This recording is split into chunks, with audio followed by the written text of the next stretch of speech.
हरित प्रणाम। 2 दिन पहले विदेश से प्रवासियों को लेकर के जो हवाई जहाज़ भारत में आया उसमें एक कुत्ता भी आया था और उस कुत्ते के स्वागत में दिल्ली के डीएम ने एक ट्वीट किया था, जिसे लेकर बाद में विवाद हुआ और वो ट्वीट हटा दिया गया।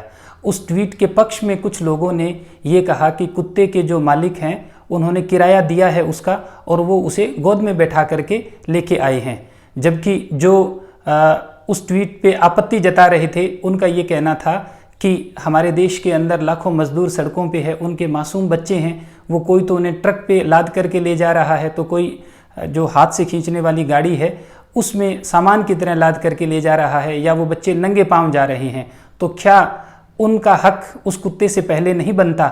इस संबंध में मेरा ये मानना है कि ये जो हमारे प्रवासी मजदूरों के बच्चे जो सड़क के ऊपर बड़ी लाचार स्थिति में आज की तारीख में अपने घरों की तरफ जा रहे हैं, इनका हक उस कुत्ते से निश्चित रूप से कई गुना ज़्यादा है। वो इसलिए है क्योंकि इन बच्चों के माँ बाप ने भारत के निर्माण में अपना योगदान दिया है, जबकि उस कुत्ते के माँ बाप ने हमारे भारत के निर्माण में योगदान नहीं दिया है। जब मैं ये ट्वीट देख रहा था और लोगों की प्रतिक्रिया देख रहा था, उसी समय मेरे मन में एक सवाल आया कि अगर गांधी आज जिंदा होते तो गरीबों की जो ये मार्मिक स्थिति, जिस तरह के वीडियोज़ और फोटोज़ हम लोग देख रहे हैं, इनको देख करके और वो क्या सोचते। इस सवाल के जवाब में कुछ विचार मेरे मन में उपजे और मेरे मन में सहसा ये ख्याल आया कि अगर गांधी की प्रतिमा में आज चेतना आ जाए तो गांधी की प्रतिमा क्या सोचे। उन विचारों को मैंने एक कविता के माध्यम से कलमबद्ध किया है और जिसका शीर्षक मैंने दिया है, हर रोज मरता हूँ मैं। तो गांधी अपने बुत में कैसे मरते हैं, इसी बात को मैं आपके साथ में साझा करना चाहता हूँ। पत्थर की बुत में जकड़ा मैं नित नए सीन देखता हूँ, गर्म दोपहरी में मेरी बुत की छाँव में बैठकर पैरों के छालों को सहलाते मासूम देखता हूँ।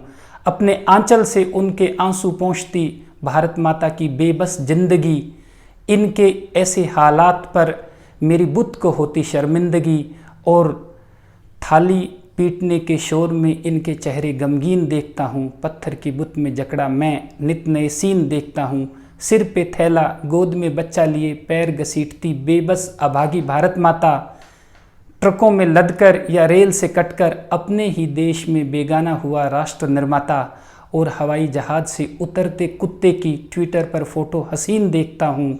पत्थर की बुत में जकड़ा मैं नित नए सीन देखता हूँ।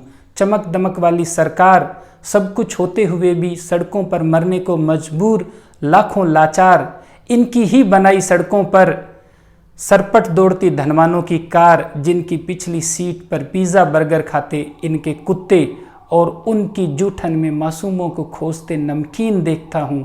पत्थर की बुत में जकड़ा मैं नित नए सीन देखता हूँ। झूठ पर झूठ बोलते नेता, भ्रष्टाचार में लिप्त बाबू सरकारी, काला धन कमाते व्यापारी और भगवान की दलाली करते पुजारी, सड़कों पर नंगे पांव चलते बच्चे और महंगे जूतों के नीचे बिछी कालीन देखता हूँ। पत्थर की बुत में जकड़ा मैं नित नए सीन देखता हूँ।